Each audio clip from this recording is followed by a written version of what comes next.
교수님을 소개해드리겠습니다. 박성현 교수님은 그 서울대 화공과를 졸업하시고요. 졸업하시고 나서 왜 홍기라고 하셨는지는 제가 이해를 못하겠는데 화공과를 하시고 여기 대학원 석사과정을 산업공학이네요. 네, 그리고 나서 이제 통계학으로 박사를 하셨어요. 그리고 나서 서울대 77년부터 서울대에 쭉 계셨고요. 그 학교 행정을 대단히 오랫동안 많이 맡으셨습니다. 그리고 학회 활동을 보면 이제 통계학회 회장을 하시고, 그 다음에 한국품질경영학회 회장을 2000년에 하시고, 그 다음에 전국 식스 시그마 연구회 회장을 하시고, 그 다음에 현재는 한국과학기술 한림원 정연으로 계시고, 그 다음에 국제품질 아카데미 정연으로 계십니다. 그 다음에 한국과학기술 한림원 미래과학기술위원회 위원장으로 계시고요. 현재 지금 여러 가지 일을 맡고 계시고 굉장히 바쁘신 가운데 지금 시간 내셔서 오셨습니다. 그 다음에 여러 가지 이제 봉사활동 하셨는데 2001년에 전국대학교 기초과학연구전합회 회장을 하셨고, 그 다음에 이제 한국품질재단 현재 이사로 계시면서 다른 여러 가지 또 자문 활동도 하고 계십니다. 수상 한 내용도 많으신데 이제 그 2000년에 그 홍조 근정 훈장 품질 경영 이거 공로가 굉장히 크셔가지고 그때 그 대통령 훈장을 받으셨습니다. 남은 훈장도 말씀 몇 건 다 이제 아래니까 생략하셨습니다. 그리고 학술 발표가 제가 볼 때는 한 200편이 넘으신 것 같아요. 제가 다 세보지를 못했는데, 최근 것만 요즘 그 사이트에 올라와 있어서갖고, 이제 그 저서 하는 걸 보면 총 16권을 저서를 하셨습니다. 굉장히 제 은사님이신데 굉장히 그 정력가이십니다. 굉장히 활동량입니다. 하루에 몇 시간 주무시고 네, 그러면 박수님 가운데 이렇게 오신 박사님께 뜨거운 박수. 네, 감사합니다, 임 교수님. 너무 장황하게 이력을 설명하니까 좀 송구스럽네. 한마디 연도가 틀린다. 17년부터 계셨는데 80년부터 아니요, 17년이라고 그랬던 것 같아요. 네. 우리 김 교수나 우리 또 최 교수는 제가 같이 우리 과에서 같이 공부를 했고, 또 우리 학과들도 초청해 주셔서 감사합니다. 지금 소개를 하면서 어떻게 화학공학을 하다가 또 통계를 했느냐, 이런 말씀을 하셔서 조금 이제 서두에서 말씀을 좀 드리겠습니다. 또 여러분, 되게 이제 수료학부의 학부생들일 테니까, 아마 진로에 대해서도 걱정할 사람들도 있을 것 같은 생각이 들어서 좀 말씀을 드립니다. 지금은, 이제 공과대학의 화학공학과라는 게 별로 인기가 높은 과는 아닌데, 지금은 이제 화학생물공학과인가 그럴 거예요, 이름이. 근데 제가 70년대 학교 갈 때는, 거의 최고로 높았어요, 그 과가. 지금은 의대, 치대 이런 데가 더 높지만, 그 당시는 공대가 굉장히 높았습니다. 의대, 치대보다 더 높았어요.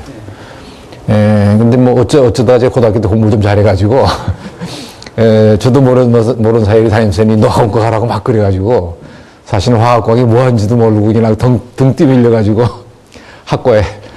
그 화학과학과에 들어갔어요. 들어가서 이렇게 공부를 하다 보니까 별로 재미가 없어요, 저는. 그게 화학공학이라는 공부가. 특히 그 실험실에서 각종 화학 실험하고, 화학 공정관리 실험하고, 이제 그런 게 제가 별로 적성에 맞질 않아요. 그래가지고, 이건 아니다, 이게. 그런 생각을 하고 있었어요. 그래서 내가 뭘 졸업한 다음에 뭘 해야 될까, 이런 고민을 좀 하고 그랬는데, 대학교 4학년 때 되니까, 그 당시 서울공대 안에는 산업공학과가 없었습니다. 산업과가 생긴 지도 훨씬 뒤에 생겼어요, 사실은. 근데 이제 산업공학에 필요한 공부, 무슨 공정관리, 품질관리, 공장관리, 이런 과목들을 선택 과목으로 이렇게 오프를 했어요. 그거를 이제 다른 데서 하지 않고 화학공학과에 있었습니다. 그걸 사실 그 당시. 단지 살 때가 마땅치 않아가지고. 그래서 제가 그 과목들을 한 두세 과목 들었는데 훨씬 재밌더라고요, 그게. 예? 공장 관리, 무슨 뭐 작업 관리, 뭐 품질 관리, 뭐 이런 과목들이 있었는데, 그래서 이게 내가 적성에 맞는 게 아닌가, 뭐 이런 생각을 제가 해보고 있었어요. 그래가지고 졸업하면서 이제 군대, 저는 이제 ROTC를 했는데, 제가 육기생입니다. 군대를 갔다가 제대하기 한 1년 전쯤에, 제대하면 뭐를 하지? 공장에 취직해야 되나, 뭐, 대학원을 가야 되나, 유학을 가야 되나, 뭐, 다들 그런 고민 하잖아요. 대학교 4학년 되면. 그래가지고 이제 군대에서 휴가를 내가지고, 학교에 와서 그 원사님들한테 제가 물어보기 시작을 했어요. 이게 군대 갔다 오고 나서 뭘 하면 좋습니까? 하고 이제, 이제 두세 분 찾아뵙고 제가 좀 존경하는 분들을 여쭤봤더니 그분들 말씀이 저보고 딱 그러더라고. 내가 화학공학에 별로 관심이 없다고 나한테 얘기를 한 것 같은데, 화학공학 말고 다른 거 하고 싶으면 산업공학을 하든지 통계학을 하든지 이렇게 하라고 딱 그러시더라고, 교수님들이. 그래서 왜 그런 말씀 하셨냐 하면, 그때 이제 서울대학교의 장기 발전 계획으로 산업공학과하고 통계학과, 전산학과를 세울 계획을 가지고 있었어요. 근데 그 세울 계획만 있는 것 뿐이지, 그쪽에 이제 그 훈련받은 교수들이, 인력이 별로 없기 때문에, 저보러 너도 산업공학이나 전산학이나 통계학이나 이런 거 하면 앞으로 괜찮다. 교수가 되고 싶으면 교수가 될 수도 있고 아니면 뭐 사회 나와서도 큰 역할을 할 수 있으니까 뭐 하나 해라 그러더라고요. 그래서 이렇게 생각을 해보니까 뭐 제가 사실은 그 당시만 하더라도 70년대 말만 하더라도요 서울대학교 안에 전산소가 없었습니다. 그때는 사실은. 아니죠. 미안합니다. 제가 학교 다닐 때가 60년대입니다. 70년대 아니고. 제가 64학번인데 68년도 졸업을 했어요. 68년도 졸업할 때만 하더라도 우리나라에 컴퓨터 도입이 되지 않았었어요. 그때. 70년대 초에 이제 도입되기 시작해서 사실 컴퓨터라는 게 우리나라 국제청에 먼저 도입이 됐는데 국제청하고 그다음에 옛날에는 조사통계국이었어요. 그래가지고 뭐 전산이 뭔지 잘 모르겠고 또 통계라는 건 또 더 잘 모르겠고 산업공학 그러니까 제가 뭐 품질관리나 작업관리 같은 걸 공부 좀 했으니까 산업공학과가 괜찮겠다 해가지고 제가 어플라이를 산업공학을 해가지고 유학을 갔어요. 그것도 참 어찌어찌해서 그냥 간신히 어드미션 받아가지고 그러고 가서 미국에 이제 제가 다닌 학교가 노스캐롤라이나 스테이트 유니버시티라는 대학입니다. 노스캐롤라이나 주립대학이라고 부르는데 그 산업공학 가서 공부하면서 근데 그 학교는 석사 과정에 의무적으로 부전공을 다 하게 돼 있어요. 누구든지. 그 학교 시스템이에요. 그래서 이제 전공엔 6과목, 부전공엔 뭐 3과목, 뭐 이런 식으로 과목 꼭 하게 돼 있어요. 저보러 그 부전공을 택하라고 하더라고요. 부전공 하면서 이제 뭐를 그 사람들이 추천하냐면 산업과학과에서 수학, 통계학, 경영학, 이걸 추천하는 거예요. 딱 셋 중에 하나 해라. 근데 저는 사실은 수학엔 자신 있었습니다. 제가 수학을 상당히 좋아하는 편이에요. 그래서 수학을 할까. 근데 또 다른 사람 얘기 들어보니까 산업공학에서 통계학을 많이 쓰니까 통계학을 또 하라고 자꾸 권하더라고요. 경영학은 별로 하고 싶은 생각이 제가 없었고, 제가 확실히 이공계 쪽이기 때문에, 이거 인문사회 쪽은 아니거든요. 그래가지고 이제 통계학을 제가 부전공을 했어요. 근데 공부해보니까 산업공학보다 통계학이 더 재밌는 거예요. 더 재밌는 거예요, 이게. 그리고 굉장히 공부하기도 쉽고, 이 산업공학만 하더라도 뭐 말이 많고 말이죠, 굉장히. 영어도 딸리는 데다가, 뭐 그때 막 컴퓨터도 막 쓰기 시작하고 저는 사실은 컴퓨터 잘 모르고 그래가지고 통계학만 하더라도 사실은 뭐 칠판에 쓰는 게 많고 눈으로 볼 수 있고 교과서만 있어도 공부할 수 있고 뭐 그렇지 않습니까? 수학하고 비슷하지 사실은. 그래가지고 통계학을 이제 부전공을 해가지고 공부해 보니까 통계학이 훨씬 재미있고 그래가지고 석사를 간신히 산업과학을 마치고 박사과정 통계학으로 갔어요. 근데 또 통계학 할 때도 부전공을 또 하라고 하더라고요. 그래서 부전공 난 산업공학 하겠다. 그래가지고 전공과 부전공을 석사, 박사 바꾼 겁니다, 이렇게. 그래서 어찌어찌 해서 그냥 통계학으로 공부를 마치고, 그러고, 뭐 얘기하다 보니까 조금 더 얘기합시다. 이거보다는, 그래서 통계학으로 공부를 마치고 이제 미국 대학에 제가 가서 3년간 강의를 했어요. 미국 대학, 그것도 이제 강의를 통계학이 경영대에서 많이 쓰기 때문에 경영대학으로 갔어요. 미국 미시시피 주립대학교 경영학부에 가가지고 이제 강의를 할 때 서울대학교에서 공고가 났어요. 처음으로. 그게 이제 제1차 공개청 공고입니다. 그 전까지는 공개청을 한 번도 안 했었어요. 처음으로 난 공개청 공고예요. 근데 거기 보니까 뭐 통계학 본문도 이렇게 났더라고요.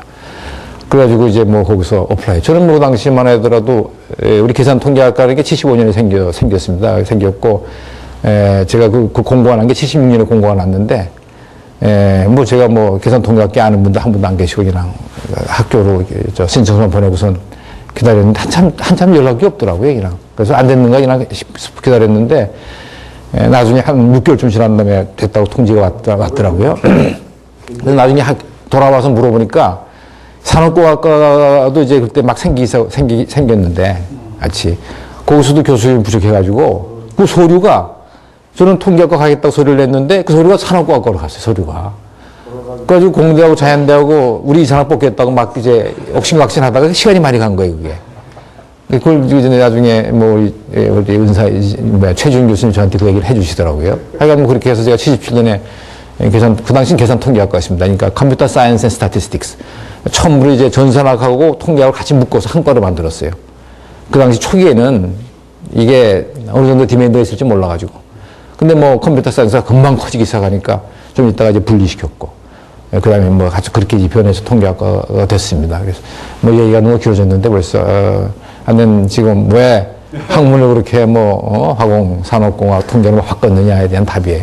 그래서 여기 뒤에 있는 학생들, 이 수의과학이요, 수학이죠. 이 수의과학은 사실은 교수님들이 다 말씀하셨겠습니다만은 모든 학문의 기초예요, 기초. 인프라죠, 일종의. 그러니까 수학만 잘하면 사실은 다른 모든 학문을 다 할 수 있어요. 그건 제 확신입니다. 제가 수학을 좋아했다고 말씀을 드렸는데, 수학 점수가 제가 상당히 학부 다닐 때도 좋았고 뭐 그랬어요. 근데 수학 백그라운드가 강하니까 산업과학 공부하는 것도 크게 어렵지 않고, 통계학은 물론 쉽죠. 통계학이 수학하고 같은 뿌리니까, 일종의. 그래서 여러분들이 지금 수리과학을 공부하시면, 사실은 저는 개인적으로 여러분에게 수리과학으로 석사, 박사 하라고 권유하고 싶은 생각은 제가 별로 없어요. 그거는 이제 학문의 길로 가는 길이고, 일반적으로. 물론 뭐 수리과학 했다고 해서 반드시 학문하라는 건 아닙니다. 이 사회에 나갈 수도 있지만, 도리어 수리과학을 하고 학부에서 대학원에 갈 때 예를 들어서 뭐 경제학을 하든지, 경영을 하든지, 통계를 하든지, 예? 아니면 전산을 하든지, 예? 아니면 뭐, 도리어 무슨 뭐, 바이오매트릭스 같은 거, 예? 계량, 뭐라고 그러죠? 바이오매트릭스 또는 바이오스타티스틱스 같은 그런 것도 수학한 사람들이 필요해요. 그리고 요새 많이 뜨는 금융수학 같은 거. 그런 건 수학 백그라운드가 없어서 할 수 없어요, 그거는. 금융수학 같은 거. 그런 분야로는, 근데 금융수학 같은 건 수학과에서 하는 데도 있지만 수학과에서 안 하는 데도 많습니다. 다른 데 가면. 그러니까 그런 이제 다른 분야로 이렇게 진출할 수가 있는 거거든요. 그게 수학 백그라운드 강하면 그런 공부하기가 굉장히 편해요, 사실은. 굉장히 쉽다고요. 그래서, 조금 여러분들이 아직 뭐 4학년인지 아닌지 모르겠습니다만은 좀 더 넓게 생각하는 것이 좋겠다. 이런 생각을 제가 해봅니다. 오늘 토픽은 뭐 제목을 이제 통계학의 도전과 미래 이렇게 썼는데, 왜 제가 이런 제목을 자꾸 이제 얘기를 하냐면 사실은, 여기 통계하신 분들도 계십니다만은 통계학이, 그 정체성이 뭐냐에 대해서 좀 갈등이 좀 사실 있어요. 그러니까 통계학이 어떻게 발전돼야만 하나의 학문으로서 굳건히 살아남을 수 있느냐, 계속 또 발전할 수 있느냐. 그러니까 사실은 모든 학문이 다 그런 고민을 하게 되죠. 근데 통계학도 그런 깊은 고민에 지금 빠져 있다고 볼 수도 있어요. 그래서 이 제목을 자꾸 한번 제가 얘기해 보려고 생각을 합니다. 이분은 그 아주 유명한 마이크로소프트의 빌 게이트라는 사람인데, 이 사람이 뭐라고 얘기했냐면, 여기 영어를 여러분 잘 아시니까, 정보의 중요성을 얘기하면서 How you gather, manage and use information will determine whether you win or lose. 그래서 당신이 정보를 어떻게 수집하고 관리하고 활용하는가 하는 것은 당신의 앞으로의 성패를 좌우할 것이다. 이렇게 이분이 철저한 신념입니다. 이게 스피드 오브 토트인가? 뭐 생각의 속도인가? 이분이 쓴 책에 맨 앞에 나오는 그 문장이에요. 이게 이분은 정보에 대해서, 이거는 뭐 우리 개인이든 기업이든 다 마찬가지입니다. 얼마큼 정보를 우리가 잘 정리해서 활용하고 이런 것이 굉장히 중요하죠. 지금 사실은 뭐 현재 세계 최애 강국이 미국이라고 하잖아요. 미국이 왜 강국입니까? 가장 정보 관리를 잘하고 있거든요. 가장 유용한 정보를 빨리 얻고 잘 쓰고 이렇기 때문에 강국인 겁니다, 이게. 하나 더 좀 보여드리면, 이분은 여기 밑에, 허버트 웰스라는 사람인데, 잘 알려진 사람 아닙니다, 별로. 근데 아주 인물이 멋있죠? 한 100년 전쯤에 살았던 분인데, 영국 사람이에요. 이분이 뭐라고 얘기했냐면, 이 말이 재밌어요, 아주. Statistical thinking will one day be as necessary for efficient citizenship as the ability to read and write. 영어도 조금 영국식으로 조금 이렇게 썼는데 뭐 쉽게 얘기하면 이런 뜻입니다. 모든 시민은 사실은 읽고 쓰는 것이 가장 기초로 중요한 거죠. 읽고 쓸 줄 모르면 뭐 좋은 시민이 될 수 없죠. 그런데 언젠가는 읽고 쓰는 것만큼 통계적 사고가 중요한 시대가 올 것이다. 이렇게 얘기를 했어요. 100년 전에. 이분이 얘기했을 때는 통계학이라는 학문도 사실 별로 없었습니다. 통계학이라는 학문 자체가 생긴 게 지금 100년밖에 안 돼요. 100년. 이분은 그보다 100년 전쯤에 이 얘기를 사실 했어요. 근데 일종의 뭐 미래학자 같은 사람인데 이 말이 지금 사실은 이제 자꾸 맞아 들어가고 있습니다. 맞아 들어가고 있어요. 그러니까 이 통계적 사고가 굉장히 필요한 시대가 지금 도래했습니다. 지금. 그러니까 이 통계적 사고를 안 쓰는 학문이 별로 없을 정도예요, 이제는. 거의 모든 학문에서 이게 무슨 경영학이든 사회학이든 무슨 모든 학문에서 통계적 분석을 안 하는 데가 별로 없어요, 이제는. 거의 조금씩 다 해요. 심지어는 인문사회적인 무슨 역사학, 인류학 이런 쪽에서도 통계 분석하더라고요. 제가 그런 거 보고 야, 참 놀랍다 이런 생각을 제가 한번 해본 적이 있는데 참고로 제가 보여드리고요. 자, 그러면 통계학에 대해서 좀 얘기를 해봅시다. 이 통계학의 그 스타티스틱스라는 이 영어가 처음으로 등장한 게 1797년, 지금부터 한 200년 조금, 이 용어 자체가 생긴 게 이게 라틴어의 스테이터스, 그러니까 스테이트라는 의미입니다. 하고, 또 뒤에 이스틱스라는 표현은 이제 소위 political arithmetic, 정치 수학이라고 볼 수 있는데, 이런 것이 짬뽕된 뜻입니다, 이게. 그래서, 앞에 스테이트란 말에서 나왔는데, 요거는 이제 결국은 국가, 민족, 이런 뜻이죠, 스테이트라는 건. 그래서 초기에 통계학이 생길 때 어떤 의미로 생겼냐 하면, 한 국가를 운영하기 위해서 필요한 모든 숫자, 예를 들어서 세금을 얼마나 거둘 것인가, 전쟁이 나서 싸울 젊은 남자는 몇 명일까, 우리의 가구 수는 얼마일까, 이런 것을 국가를 운영하는 데 필요한 기본적인 자료 아닙니까? 그런 자료를 다루는 학문이 통계학이었어요. 지금은 물론 통계학에서도 지금 그런 부분을 다루는 부분이 있는데 지금 아주 작은 부분이 하나입니다. 사실은 통계학과에서 별로 가르치지도 않아요. 이 국가 통계된 일종의 국가 통계된 거죠. 우리 지금 GDP가 어떻게 되느냐, 예를 들어서 이런 것들 있잖아요. 가구 수가 어떻게 되느냐, 이런 거가 이제 처음에는 근데 그게 통계학이었습니다. 그러면서 이제 그 위에 발전이 되면서 지금 많이 바뀌었습니다. 그리고 인구조사가 통계학의 좀 큰 분야 중에 하나인데, 인구조사는 오래됐습니다, 굉장히. 그래서 제가 인구조사, 센서스라는 것의 좀 뿌리를 찾아봤는데, 여기 보면, 이 센서스의 의미 자체가 라틴어의 텍세이션, 세금을 매긴다, 이런 뜻입니다. 그러니까 옛날에 인구조사는 세금 매기기 위해서 한 겁니다, 사실은. 그리고 이 기록으로 남아있는 것은 센서스로 가장 규모 있게 한 것은 이 성경에 나오는 건데요. 구약 민수기 1장에 BC 1440년경에 모세가 시내 광야에서 이스라엘 백성을 인구조사했거든요. 그래서 20세 이상 싸움에 나갈 수 있는 사람 남자가 12지파에 60여만 명이다. 이렇게 지금 계수한 게 나오는데, 이때 인구조사할 때는 여자나 어린이나 노인들은 카운트도 안 했어요.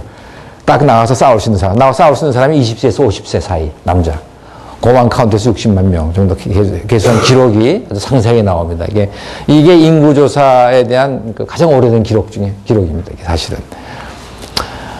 자, 그러면 아까 이제 통계학이 국가 통계 개념에서 바뀌었다고 그랬는데, 그 현대 통계학의 의미는 뭐냐?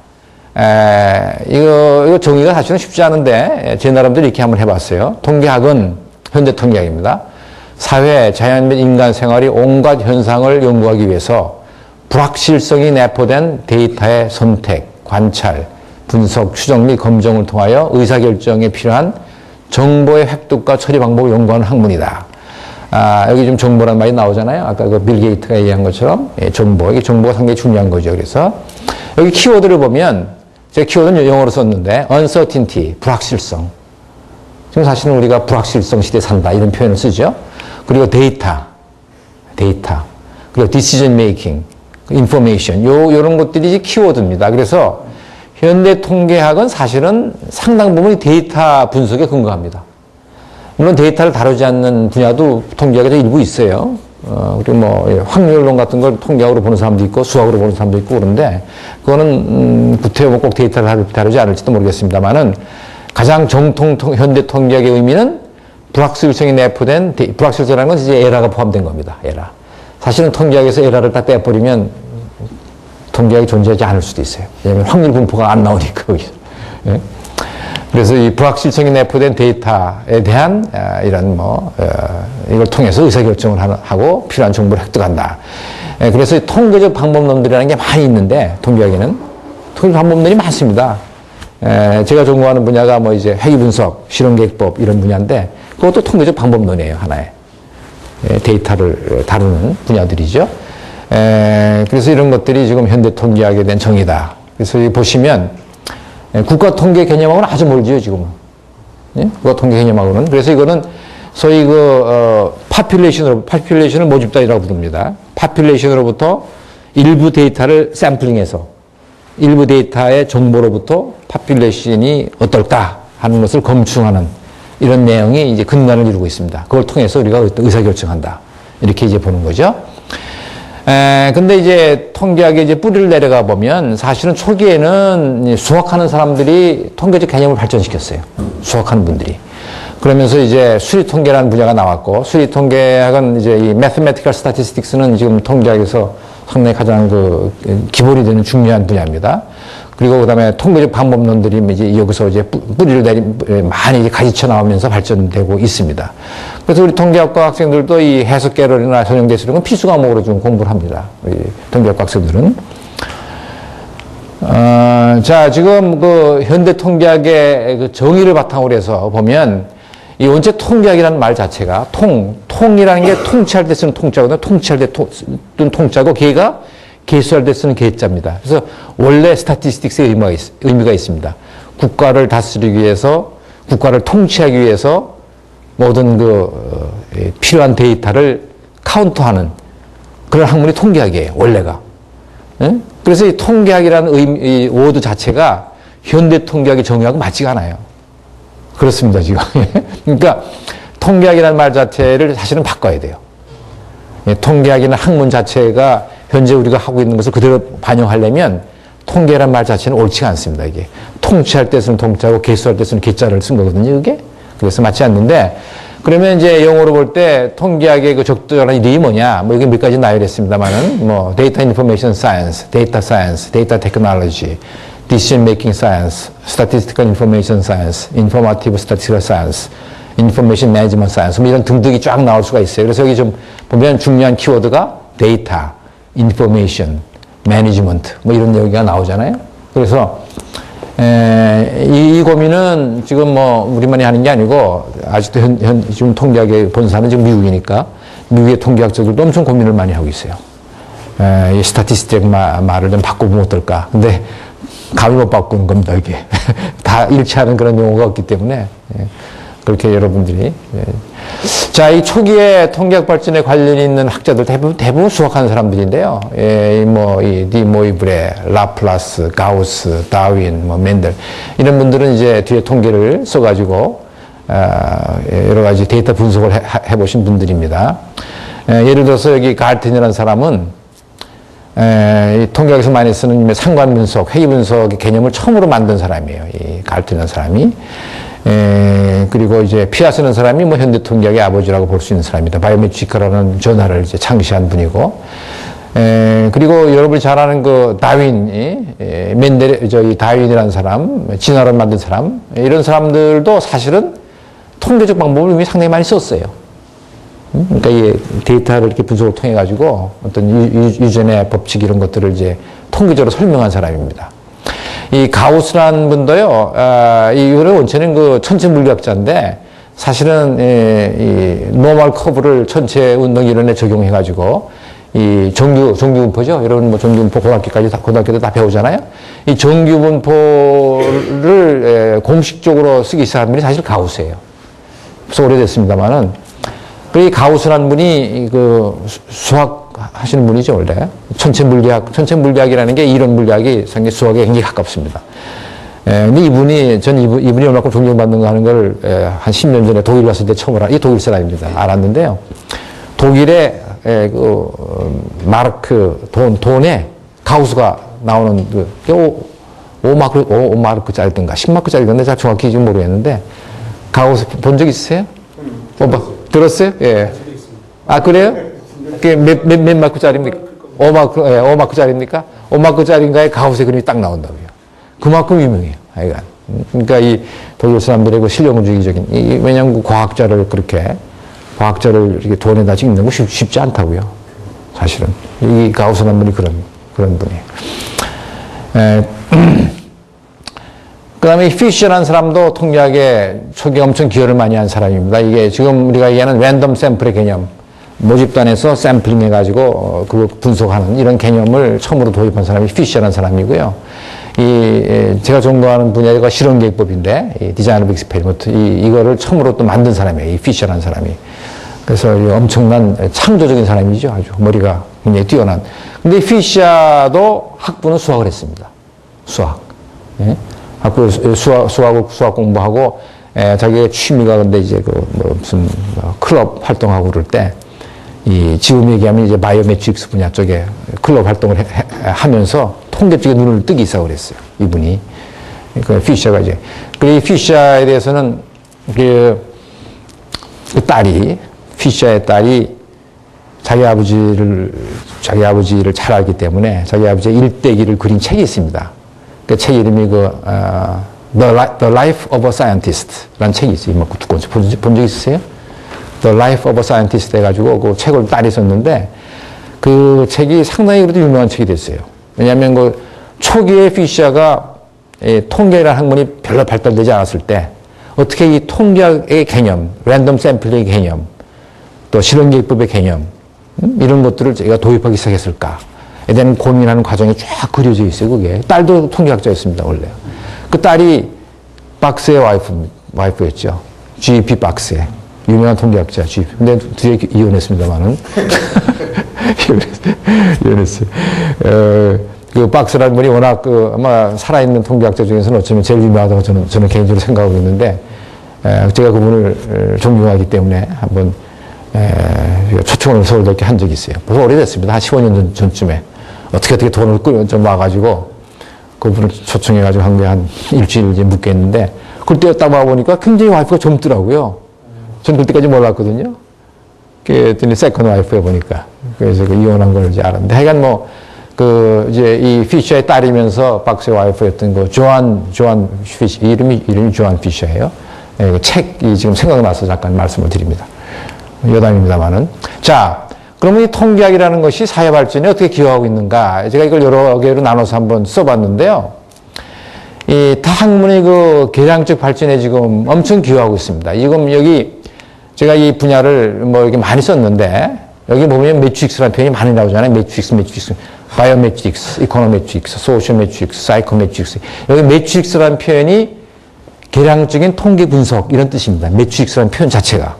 그래서 예를 들어서 이코노매트릭스 그러면 이코노믹스 플러스 스태티스틱스. 그러니까 이걸 우리말로 계량 경제학 이렇게 부르는데 이 계량 경제학은 벌써 오래됐습니다. 꽤.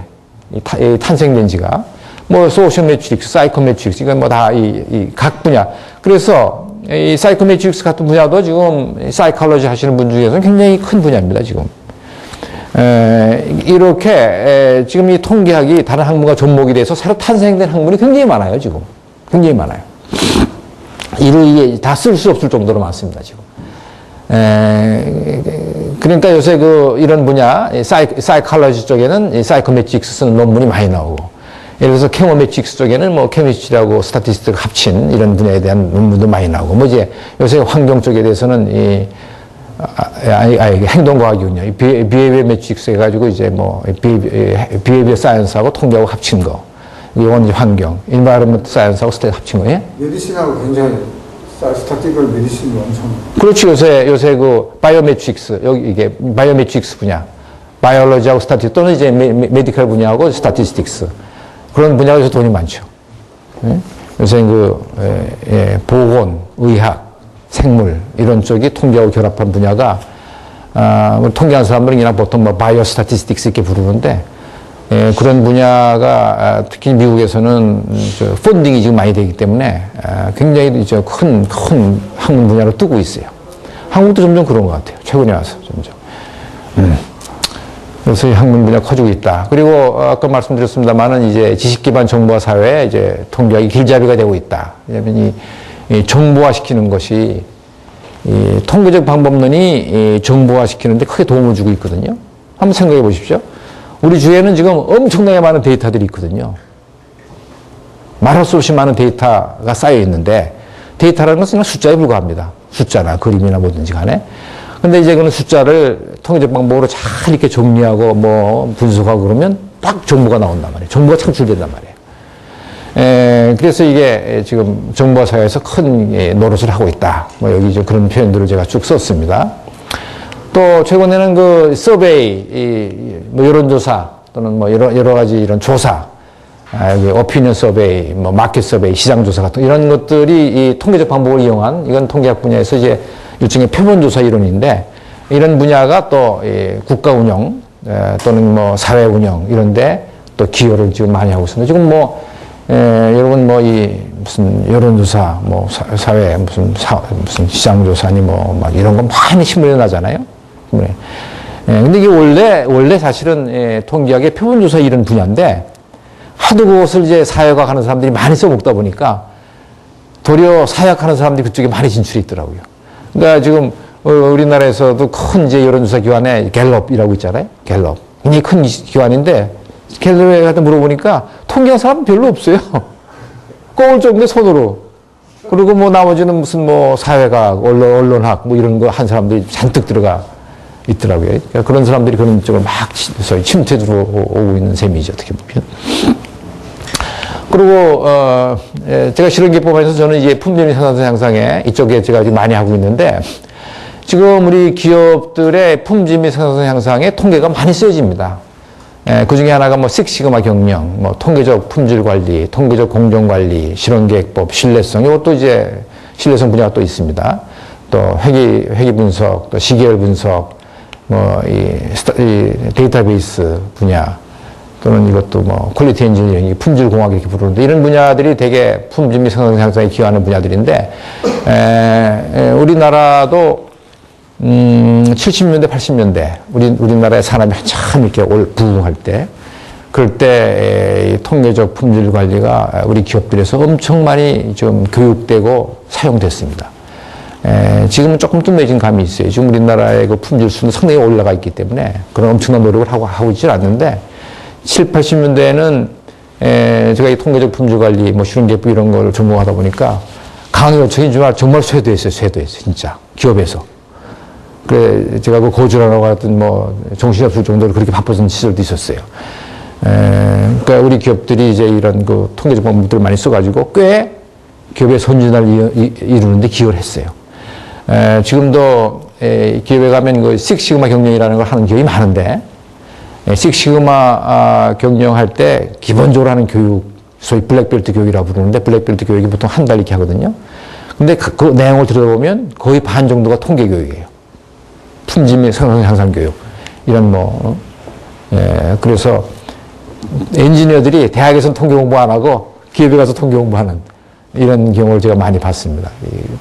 기여를 하고 있다. 이렇게 볼 수 있고요. 그다음에 스포츠 과학에도 굉장히 기여를 하고 있습니다. 여러분 그 야구 중계 보시면 통계를 얼마나 많이 인용합니까? 제가 지난번에 그 한국 시리즈, 기아하고 SK하고 할 때 가만히 들어보니까 그 아나운서들도 말이죠. 어디서 다 이렇게 자료를 가지고 있는지 딱 그 어느, 치는 사람이 한 명 나오면 이 사람은 이 피처에 대해서 뭐 타율이 어떻고 뭐 다 금방 알더라고요. 그래서 그걸 어떤 데이터베이스에서 그걸 찾는 것 같아. 제가 보기에는. 다 그걸 기억을 못하고 있을 거거든요. 그러니까 이 야구란 게임은 특히 그 과거 통계 자료가 상당히 완벽하게 데이터베이스로 만들어진 것 같아요. 제가 보기에. 그래서 뭐 그런 얘기 하잖아요. SK는 데이터 야구를 한다. 그 얘기는 무슨 얘기냐면 SK는 예를 들어서 어느 투수에 대해서 어느 후보가 타율이 제일 높았나 과거에. 그걸 다 조사해가지고 그 데이터로 내보낼 때도 그걸 꼭 고려한다는 거예요. 그렇게 하고 뭐 두산의 김병문 감독은 데이터 야구 아니고 감에 의한 야구를 한다. 자기가 딱 그 상황에서 누가 다칠 것이다 이렇게 예감이 든 사람을 딱 불러다 쓰고 그랬다는 거예요. 그 얘기를 내가 중계하면서 이렇게 들었는데, 그만큼 이 스포츠에서도 데이터에 의한 활동을 많이 하고 그 통계 분석을 하는 것 같아요. 제가 충분히 거기에 대해서 그렇게 이제 볼 수가 있어요. 그 다음에 그 인류복지 증진과 국민보건, 뭐 환경보전, 뭐 신약개발, 여기 지금 메디컬을 사용한 메디컬 분야의 통계입니다. 이게 각종 질병에 대한 연구. 이런 분야가 지금 굉장히 지금 활발합니다. 이 분야가. 돈도 많이 나오고요. 미국에는 이런 분야에 지금 학과들이 많이 생기고 있어요. 예를 들어보니까, 유니버시티 오브 노스캐롤라이나, 채플이 굉장히 큰 대학이거든요. 그 대학은 보건대학원의 통계학과가 있고, 또 이쪽에 아트 앤 리버럴 사이언스, 그러니까 이 자연대학 쪽에 통계학과가 있는데, 이쪽은 자꾸 펀딩이 안 돼서 죽고, 보건대학원 쪽에 있는 건 자꾸 커지고도, 그렇다고 그러더라고요. 예를 들어보니까. 그렇죠. 왜냐하면 그 리서치 펀드가 계속 그쪽으로 몰리니까. 이쪽 분야에 지금 돈이 굉장히 몰리고 있다. 그러니까 그쪽 하는 이제 바이오 통계가 인기가 있는 거죠. 그 다음에 경제 모델 개발, 인구 모델 개발, 금융 및 보험 개발, 뭐 이 금융 수학이라고도 보통 얘기하지만 우리는 통계하는 사람도 금융 통계라고도 얘기합니다. 우리는 또. 그래서 파이낸셜 스태티스틱 쪽에, 그러니까 통계를 이용한 이제 금융 거래된 여러 가지 분석, 또 신상품 개발, 이런 거, 금융 쪽 보험 개발. 그래서 보험 개발원 같은 데 가보면, 우리나라에도 보험 개발원 있죠. 수학하는 사람들도 꽤 있고, 통계하는 사람들도 꽤 있어요, 여기는. 지금도 여기 보험 개발원에. 그래서 KDI나 뭐 이런 쪽에서도 좀 쓰고 있다.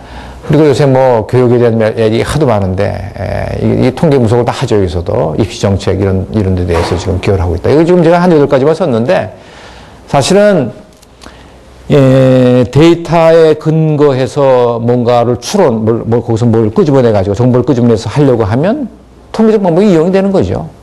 그거야.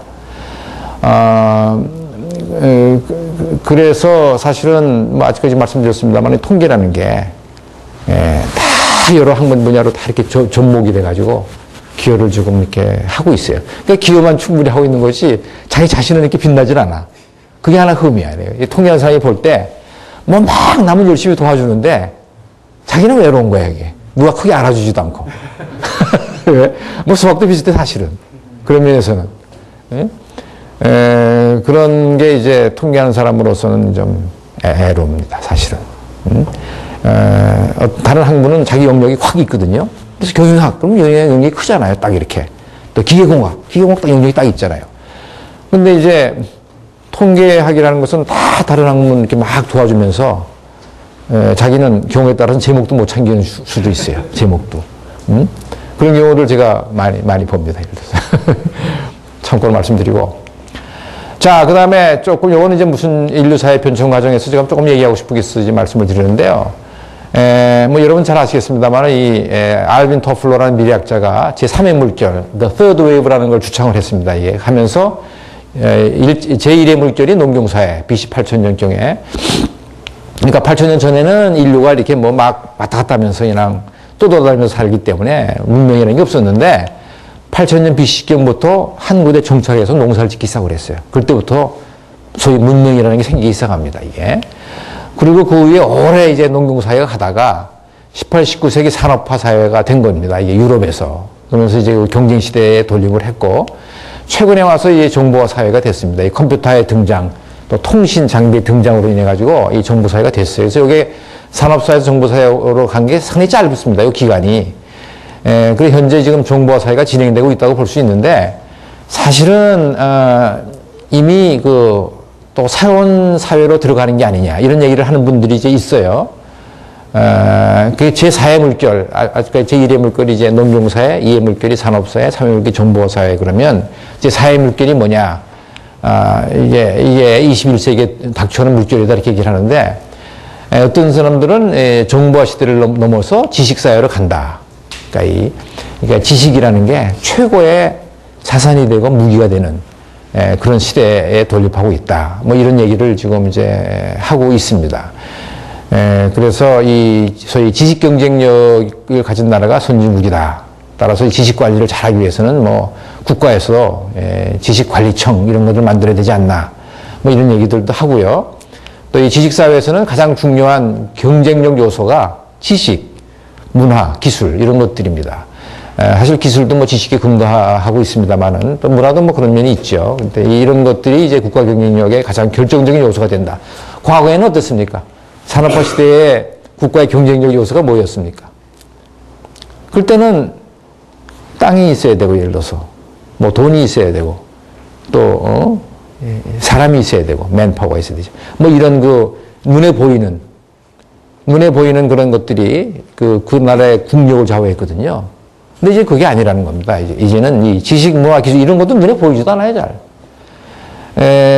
싱가포르 같은 나라는 아주 작은 나라입니다. 인구가 500만밖에 안 돼요. 서울 인구의 반밖에 안 되는데도 굉장히 강한 나라거든요. 싱가포르 같은 나라. 그런 나라는 이 지식, 기술 이런 면에서 상당히 앞서 있는 나라라고. 아시아에서는 그렇게 이제 볼 수가 있어요. 그래서 요 그림은 이제 지식사각형이라고 제가 그냥 붙여봤는데 보세요. 우리 주위에는 모든 사실들이 있죠. 이 팩트라고 이렇게 부를 수가 있습니다. 사실들이 있고, 이 사실을 우리가 잘 좀 파악하고 여기서 어떤 소위 진리를 우리가 캐기 위해서 데이터를 수집합니다.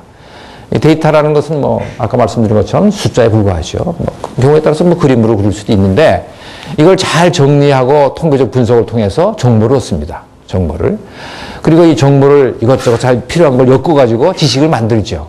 그래서 지금 우리가 이 소위 정보화 시대 또는 지식 시대, 요런 시대, 여기 와 있는 것 같습니다. 요 지식과 정보의 경계쯤에, 지금 우리가.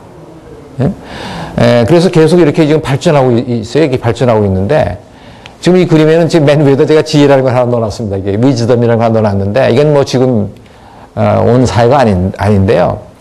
어쩌면 앞으로 먼 훗날에 지혜의 사회로 갈지도 모르겠다. 인류가. 그런 생각을 좀 개인적으로 해본 겁니다. 이게. 왜 이런 말을 쓰느냐면요. 이거 뭐 좀 죄송합니다만, 저는 이제 제가 교회를 나가거든요. 성경을 보면, 성경의 창세기에 말이죠. 하나님이 인간을 창조할 때 자기 이미지를 따라서 자기의 지혜를 불어 넣어준 인간을 만들었다. 그런 표현이 있어요. 그러니까, 하나님은 이제 지혜의 하나님이니까 자기가 가진 지혜를 인간을 만들 때 인간도 그런 지혜를 갖도록 만들어준 겁니다. 자기 이미지대로 만들었기 때문에. 그래서, 사람이 사실은, 서로 이렇게 뭐 막 싸우면서 이렇게 서로 뭐 그러지만 않고 이렇게 잘 조화롭게 지혜롭게 살 수도 있어요. 미래에. 그렇다면 이 정보와 지식을 뛰어넘는 어떤 지혜의 경지에 가는 지혜의 사회가 올 수도 있다. 근데 이상향인지도 모르겠습니다. 이건 아마 오지 않을지도 몰라요. 사람은 하도 탐욕스러운 면이 또 있기 때문에. 그렇죠. 그래서 제가 이런 그림으로 한번 그려온 것 뿐입니다. 이 DT에 대해서 제가 좀 말씀을 드리려고 합니다. 이 데이터 테크놀로지라는 약자인데요. 이 용어는 사실은 뭐 다른 데서 쓴 용어가 아닙니다. 사실 원래 제가 만든 용어입니다. 이게. 데이터 사이언스라는 말이 있었어요. 근데 데이터 테크놀로지라는 말은 쓰지를 않았는데 사람들이. 제가 한번 한 2000년, 한 18년 전인데 한번 좀 써보기 시작을 해봤어요. 그래서 지금 쓰는 사람들이 좀 있어요, 지금. 그래서 데이터 기술이라는 게 뭐냐? 보통 우리가 뭐 과학기술로 볼 때 6T, IT, NT, ET, BT, ST, CT가 중요한 뭐 기술이다. 이렇게 얘기를 하거든요. 뭐 그건 누구든지 다 인정합니다. 우리나라는 IT 강국이다. 뭐 이런 표현도 쓰고 요새는 뭐 NT, ET가 중요하다. BT도 또한 중요하다. 이런 표현을 많이 써요. 그런데 이 데이터 기술이라는 게 뭐냐? 이렇게 저는 생각합니다. 이게 데이터의 측정, 수집, 저장, 검색 기술에서부터 시작해서 데이터의 분석 및 해석 능력, 데이터로부터의 모형화 기술, 데이터로부터의 진단 기술, 관리 및 예측 기술을 다루는 그런 과학적인 방법론, 이걸 데이터 기술이라고 하자. 이건 기술입니다. 기술. 기술이에요. 그러니까 이 데이터로부터 이것을 우리가 적절히 모형화 시켜가지고 미래를 예측할 수 있는, 그렇게 해보자, 이런 얘기예요. 그러니까 이 DT라는 게, 제가 DT를 이걸 강조하면서 자꾸 세일질 했더니, 어떤 분이 그러더라고. IT의 일부 아니냐. IT다, IT, 그거는. 그렇게 얘기를 하는데, 사실은 근본적으로 많이 달라요. IT하고는. 이 IT는요, 여기 보세요. 주 학문이 컴퓨터, 전자공학, 통신공학, 뭐 정보공학 이런 것들입니다. 그 주요 제품은 통신장비, 전자장비, 하드웨어, 뭐 우리가 이 핸드폰, 뭐 컴퓨터, 뭐 이런 걸 IT 장비라고 보통 얘기를 하거든요. 그 주요 특징은 정보를 전달하는 공학적인 기술을 많이 다루고 우리나라는 상위 수준입니다. 이게 IT입니다. 우리가 생각하는 IT예요, 그게. 이게. 제가 왜, 이 DT에 대해서 한번 막 이게 심각하게 생각하기 시작했냐면, 역사 지난 얘기입니다만 2000년에, 9년 전이네. IT가 막 붐을 이루려고 할 때인데, 정부에서 교과부죠. 옛날에 이제 교육부죠. 교과부에서 서울대학교에 티오를 특별하게 주면서 20개나 줬어요. 그럴 때 20개나 주면서 IT 분야 교수를 뽑아라. 그렇게 줬어요. 그런데 IT 분야라 교수를 뽑으라 해놓고 밑에 꼬리표 달려있는데, 꼬리표 뭐라고 써있느냐 하면, 전자공학과 몇 명, 컴퓨터공학과 몇 명, 무슨 공학 몇 명, 이렇게 딱 쓰고, 수학하고 통계는 다 빠져있는 게 그게. 예?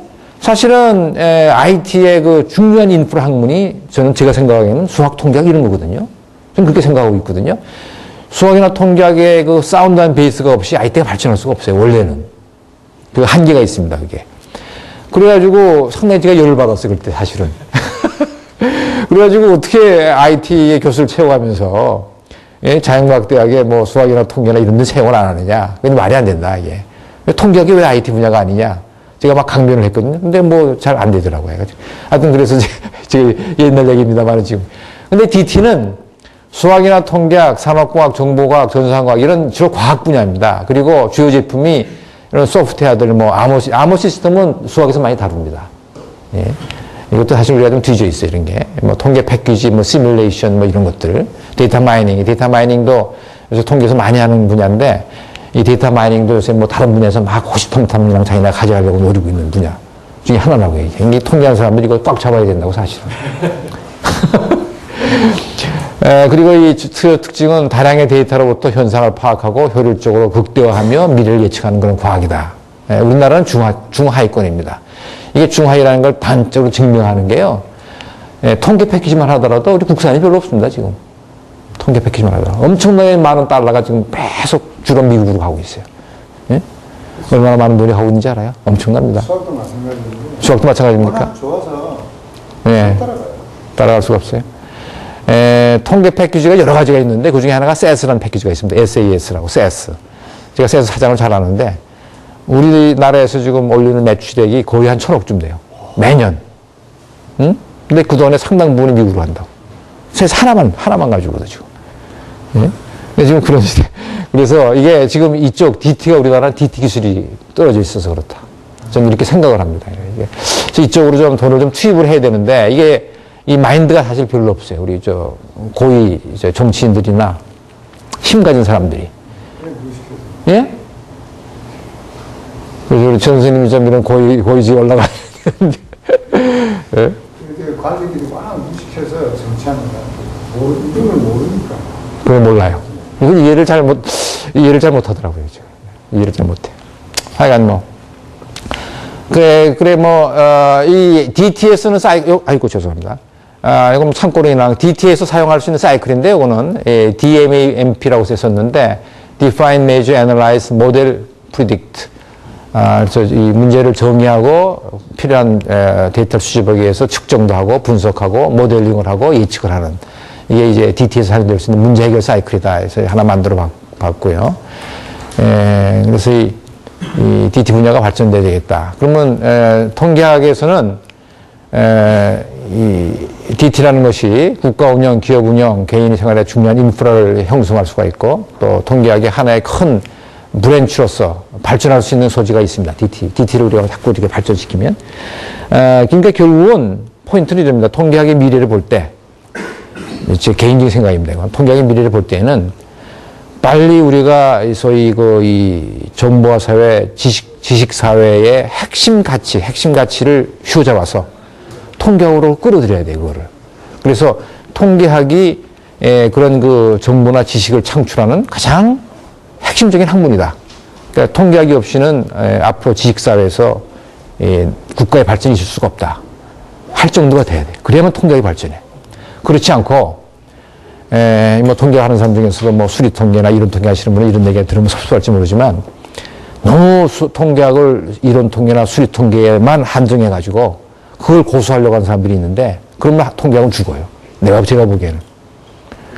그 분야, 그렇게만 하면 그건 수학입니다, 그냥.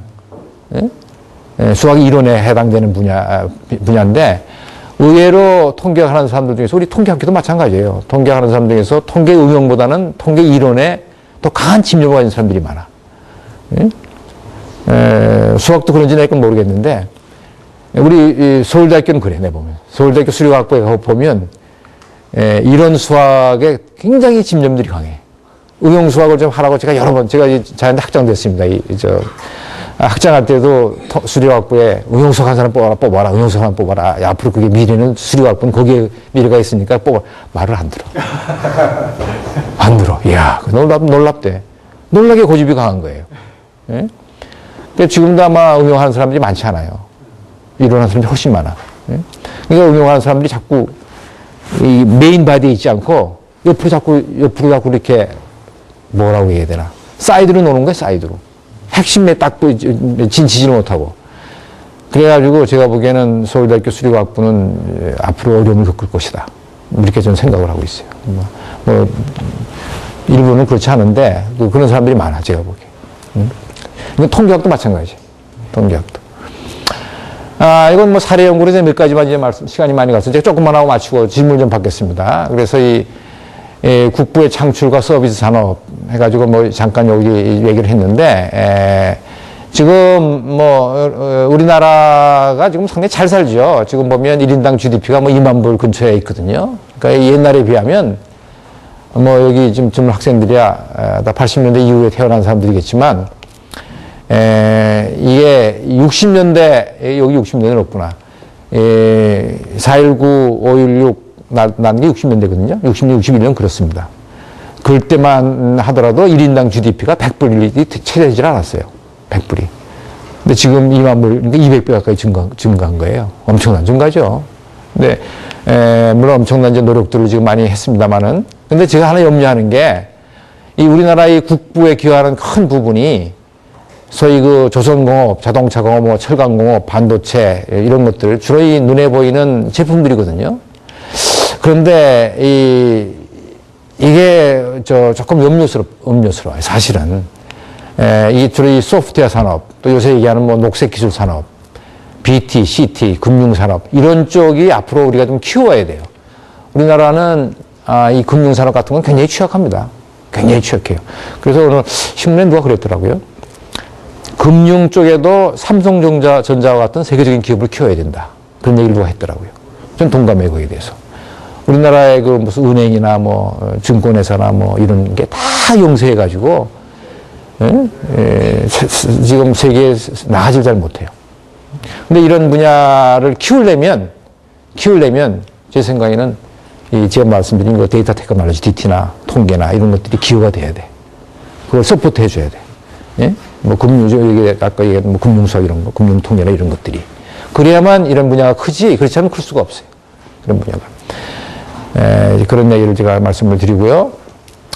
이 품질경영과 통계는 뭐 이 품질경영 분야에 기여 많이 하고 있다는 제가 말씀을 드렸어요. 그래서 뭐 생략하고, 이 품질경영 분야 쪽에 지금 발전한 내용을 이렇게 보여주고 있는데, 이 초기의 시작은 SQC가 통계적 품질 관리입니다. Statistical Quality Control. 그래서 1900년도 초기에 이것도 미국에서 시작이 됐습니다. 통계적 품질 관리도. 그러면서 이제 미국이 뭐 품질 문제에서도 세계적으로 이제 딱 장악을 하고 있었는데, 70년대, 80년대 와서 일본이 그냥 엄청 이쪽 분야에 투자를 많이 했어요. 노력도 많이 하고. 그러면서 일본 제품들이 좋아졌죠. 그런 과정을 좀 이제 보여주고 있는데, 한국도 아까 말씀드린 것처럼 70, 80년대 엄청난 노력을 하면서 지금 품질이 많이 올라와 있습니다. 그렇게. 이건 여론조사에 대한 얘기를 조금 하는데, 이게 뭐 참고로 제가 이론을 잘 모르는 분한테 조금 설명드리기 위해서, 이게 뭐 2002년도에 중앙일보에 여론조사한 게 제가 뭐 제 스크랩을 이렇게 하는데 보니까 눈에 띄어서 요거 하나 좀 벌써 이게 몇 년 전, 7년 전인데 여론조사한 게 있는데요. 그때 2002년도면 김대중 정권 때입니까? 그때가? DJ 때죠? 예, DJ. 그 DJ, 김대중 대통령이 그 대북 포용 정책을 썼거든요. 햇볕 정책을 주로.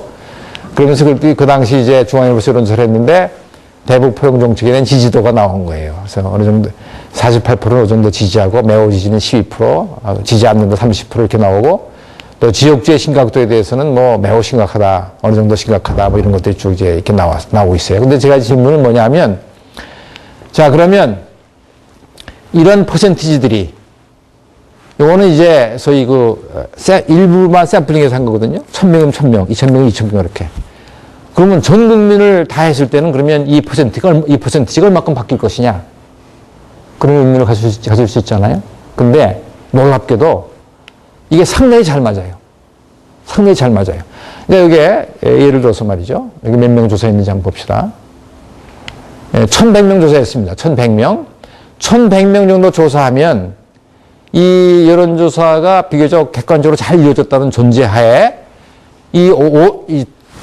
틀리는 최대 허용 오차가 틀릴 수 있는 확률이 플러스 마이너스 3%밖에 안 돼요. 플러스 마이너스 3%밖에. 그러니까 요 앞에서 예를 들어서 매우 지지한다 12% 나왔잖아요. 이 12%에서 전 국민을 다 조사해도 플러스 마이너스 3% 내로 정확합니다. 그게. 예? 다른 것도 다 마찬가지예요. 그러니까 전 국민이 예를 들어서 5천만이다. 우리 5천만 조금 안 됩니다만은 성인만 해도 2천만이다. 그래 봅시다.